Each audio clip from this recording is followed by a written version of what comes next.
This story is called My Aunt's Painting. I grew up in Toronto. My father had immigrated to Canada from England in the 1950s to work at the de Havilland plant in Rexdale. Reginald Ennis was one of the engineers who designed the jet engine of the doomed Avro Arrow fighter. It was at this plant that he met and married my mother, Rose Marie Duforge, who worked as the personal secretary to the senior engineer of the project. Mother had a cousin, Eugenie, who lived in Montreal. Eugenie and her husband Leo had no children. They acted as honorary aunt and uncle to me and my sister Violette. My mother could not give up her francophone roots, but luckily my own name, Nicolas, could also be pronounced in the English way. Each year, Aunt Eugenie and Uncle Leo would invite we two children, separately, not together, to stay with them for a week. During these visits, Aunt Eugenie introduced me to the sights of Montreal, cultural and otherwise.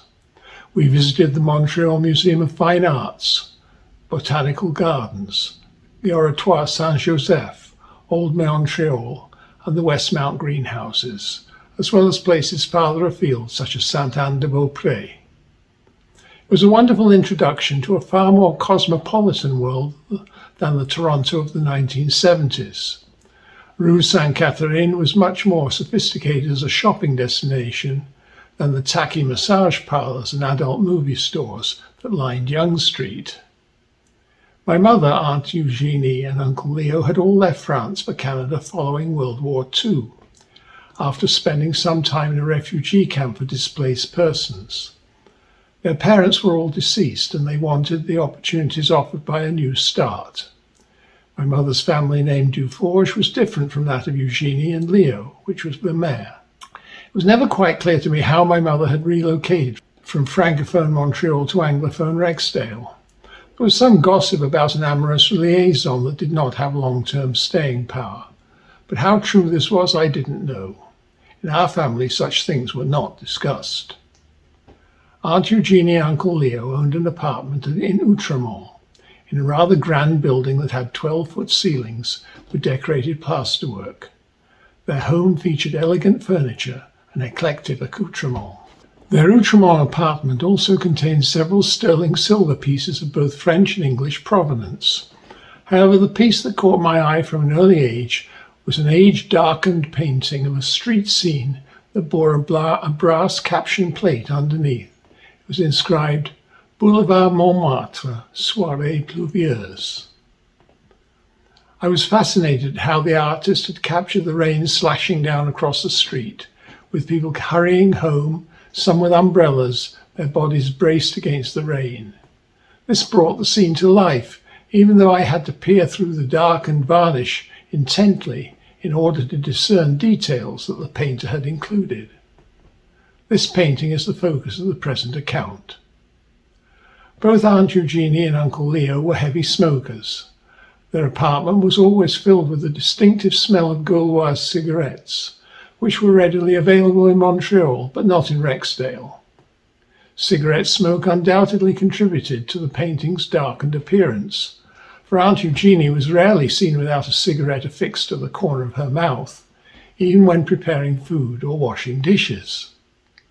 However, her smoking career ceased abruptly after Uncle Leo's death from lung cancer, through which she suffered greatly.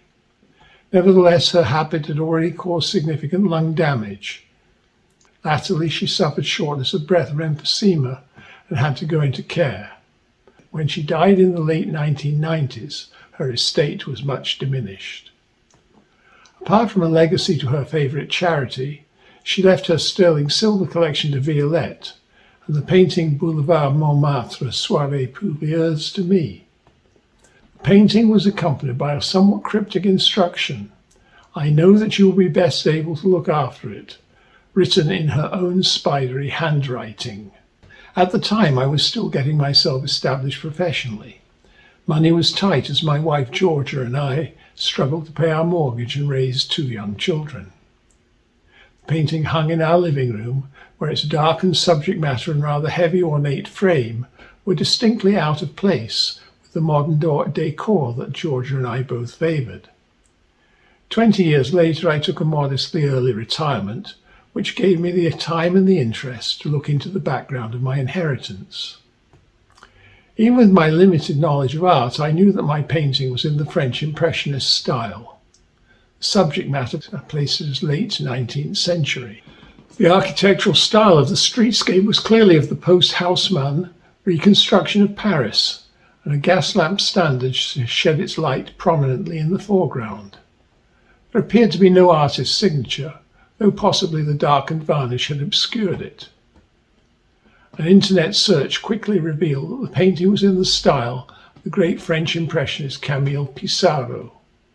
He painted several scenes of the Boulevard Montmatre in the period 1897 to 98, when he rented rooms in the Grand Hôtel de Russie, close to the Gare Saint-Lazare.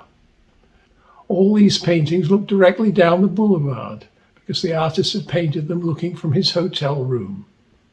My aunt's painting work had much in common with the Pissarro's, with the wet streets shining in the gaslights, people hurrying to get home. One significant difference, however, was in size. At 36 by 55 centimeters, it was much smaller than Pissarro's masterworks.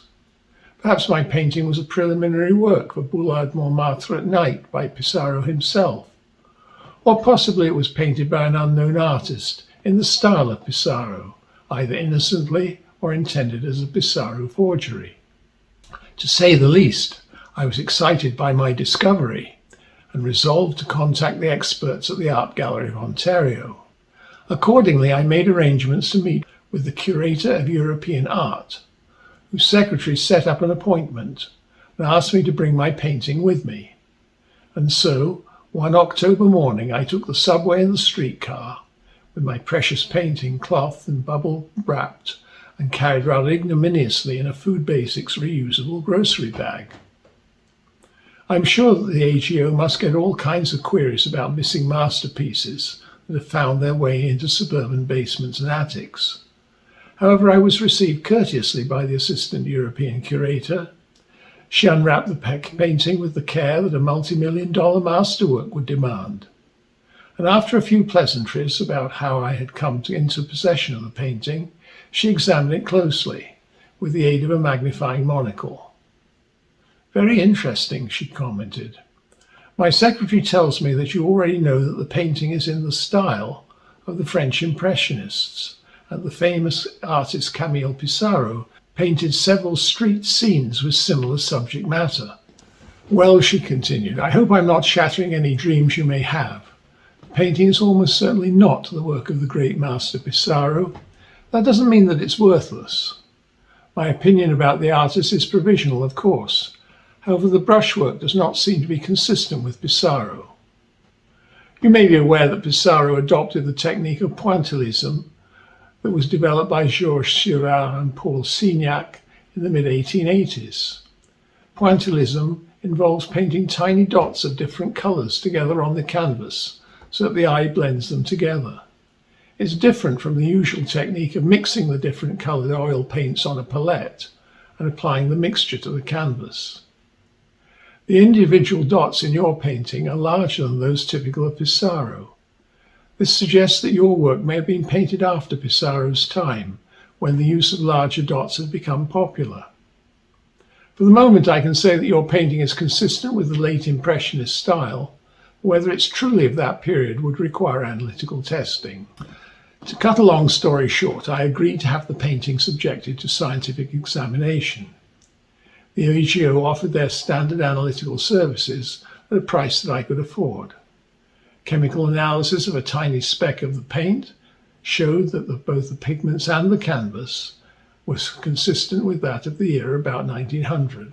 However, no opinion could be advanced as to the artist's identity. Next, the AGO put me in touch with a respected art conservator for cleaning my painting.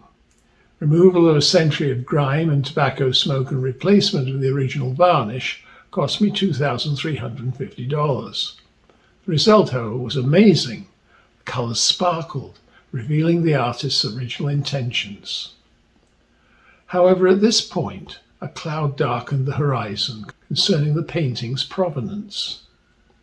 When it was taken out of its frame for cleaning, a brown paper backing on the rear side of the frame was removed. This revealed a plain envelope addressed Leopold Montmatre. Inside, on the letter of Aaron Meyer, Financier Limoges, was the following handwritten message dated July the 18th, 1944. To my faithful secretary Leopold Montmatre, I give the painting of the Boulevard Montmartre, Soirée Pluvieuse, painted by Gustav Fischer, as a testament of my esteem and affection, signed Aaron Meyer. I'm afraid this puts the provenance of your painting into question, said Jennifer, my by-now friend in the AGO curator's office. Aaron Meyer is a Jewish name. Any works of art that might have been looted from Jews must be identified as such so that their rightful owners have a chance to claim them. The Canadian Museum of Art Directors Organization, we call it CAMDO, is committed to this initiative. The AGO is a member of CAMDO, so we shall have to investigate the provenance of your painting. But I protested, what does that have to do with the Nazis? I can see that Aaron Meyer is a Jewish name, but the Leopold Montmatre in the message has nothing to do with my aunt's ancestor. She never told me how the painting came into the family. I agree and I sympathize. I'm just saying that we have to find out more. After sitting thoughtfully for a minute or two, Jennifer went on, the attribution to Gustav Fischer is interesting. Paul Gustav Fischer was a Danish painter who studied in Paris during the 1890s. In the early part of his career, he was known for his paintings of street scenes in Copenhagen, but I'm not aware of any scenes in Montmartre, or that he ever collaborated with Camille Pissarro for that matter. At this point, I must do some more research. I'll be in touch as soon as I have more news. I left the AGO rather depressed. Was there an undisclosed Nazi connection to my family? Who was Leopold Montmatre? Had he changed his name to Leopold Lemaire after the war, so as to hide his past before he immigrated to Canada? I discovered that Canada did little immediately after the war to identify and prosecute war criminals because of the difficulty of finding them in the chaos of displaced persons after 1945. In 1985, Canada began a serious attempt to find those still living through a commission of inquiry on war criminals headed by Jules Deschênes. 2 months later, Jennifer called me to give me an update on the provenance of my painting. I'm afraid the news is not altogether good, at least from your perspective, she said. We were able to make contact with some of the staff who worked with the Deschênes Commission back in the 1980s, and they accessed the old files. Leopold Montmatre was a noted Nazi informant who worked undercover as Aaron Meyer's secretary. Montmatre passed the names and financial circumstances of Meyer's Jewish clients to the Gestapo from 1942 to 1944. Meyer himself was arrested and deported in November of 1944. Possibly Montmatre bribed Meyer into giving him a painting in exchange for his silence and then betrayed him later. Alternatively, Meyer might have recognized he would shortly be arrested and gave Montmatre the painting in good faith for what he perceived as Montmotre's loyal service. We'll probably never know. However, comparison of Montmotre's photo from the Gestapo files with the picture submitted for Leopold Lemaire's immigration hearing in 1951 makes clear that they are one and the same. In fact, Leopold Montmatre had two sisters, Eugenie and Rosemarie. It seems that Leopold and Eugenie posed as man and wife when they emigrated from France and took the family name Lemaire, but we don't know what happened to Rosemarie. As for the painting, Meyer had amassed quite an art collection focused on the French Impressionist style. He was not in the top league of art collectors financially, and so he concentrated on less well-known artists rather than the likes of Monet, Pissarro and Cézanne. Your painting came into his hands in the mid-1930s, when he acquired the collection of Pierre-Paul Rennes for a knockdown price when Rennes, a furniture manufacturer, went bankrupt. It was very unsettling to discover that my uncle Leopold had been a Nazi informant. The information about Leopold and Eugene posing as husband and wife explained why my aunt and uncle had always kept separate bedrooms. So Rosemarie, my mother, must have been the second sister. That made Leopold and Eugenie not honorary aunt and uncles, but the real thing. Who knows whether her name was really Duforge? The scarcely disguised anti-Semitism of 1950s Quebec would have made Montreal a comfortable home for immigrants from the overtly prejudiced Vichy France. Perhaps my mother had left Montreal for Rexdale in order to put additional distance between herself and her background. And now that I come to think of it, why had Aunt Eugenie added that cryptic note to the paragraph in which she willed the painting to me? I know that you are the one who will be most able to look after it. Was I supposed to know that I should not try and pry into its secrets? If so, Aunt Eugenie had miscalculated badly.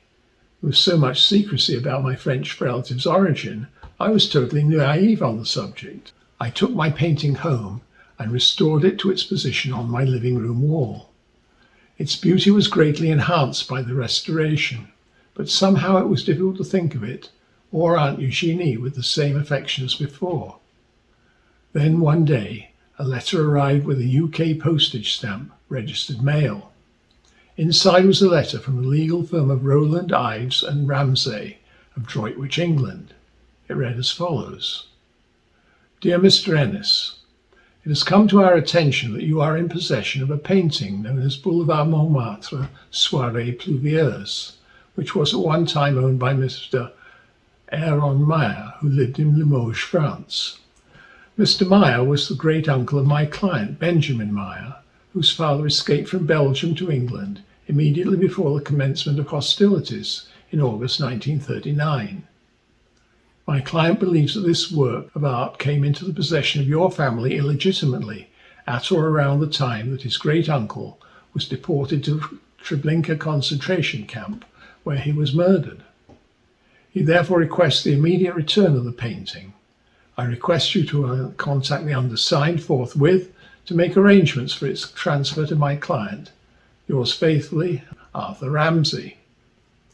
The peremptory tone of the letter put my back up. My contacts at the AGO had made clear that it was impossible to determine whether Aaron Meyer had given the painting to Leopold Montmatre voluntarily or under duress. I therefore consulted my own lawyer, Charles Beavis, who advised that we should send a wait-and-see reply. Dear Mr. Ramsay, my client Nicholas Ennis is in receipt of your letter of January 21st. He has taken advice from the curators of the Art Gallery of Ontario concerning the provenance of the painting Boulevard Montmartre Soirée Pluvieuse. They sought an opinion in turn from members of the former Commission of Inquiry on War Criminals, headed by Jules Deschênes. We acknowledge that Mr. Aaron Meyer was tragically murdered at Treblinka concentration camp. We also confirm that Mr. Ennis's distant relative Leopold Montmatre was at one time an employee of Mr. Meyer, who gave Mr. Montmatre the painting in question.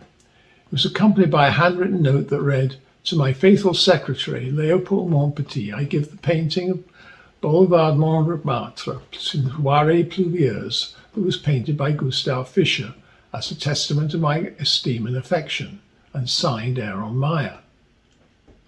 There's no evidence that Mr. Meyer gave the aforesaid artwork into Mr. Montmatre under duress.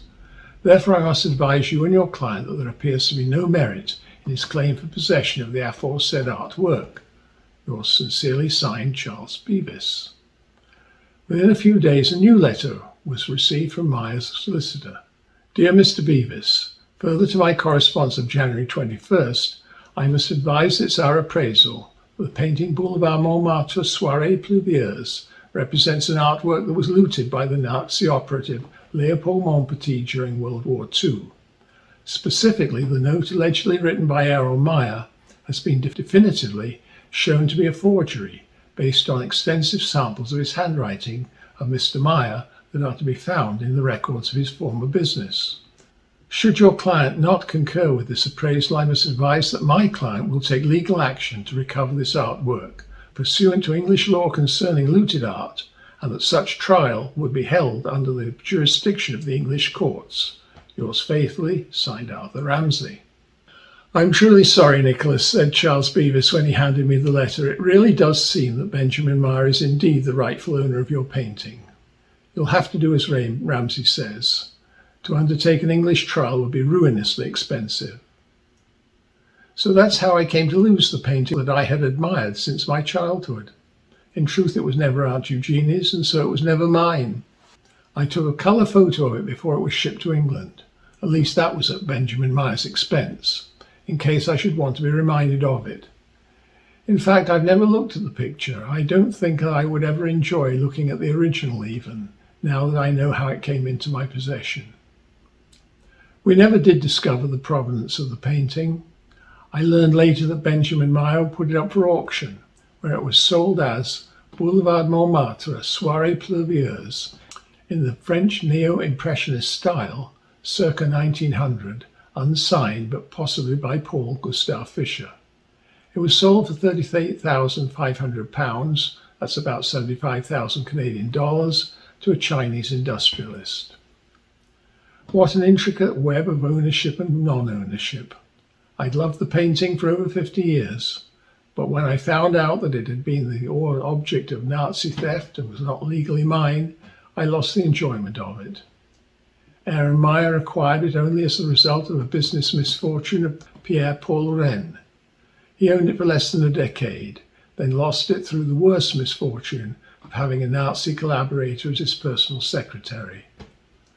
Although Benjamin Meyer came into ownership legally, he had no particular affection for the work and simply sold it at auction for whatever it would fetch.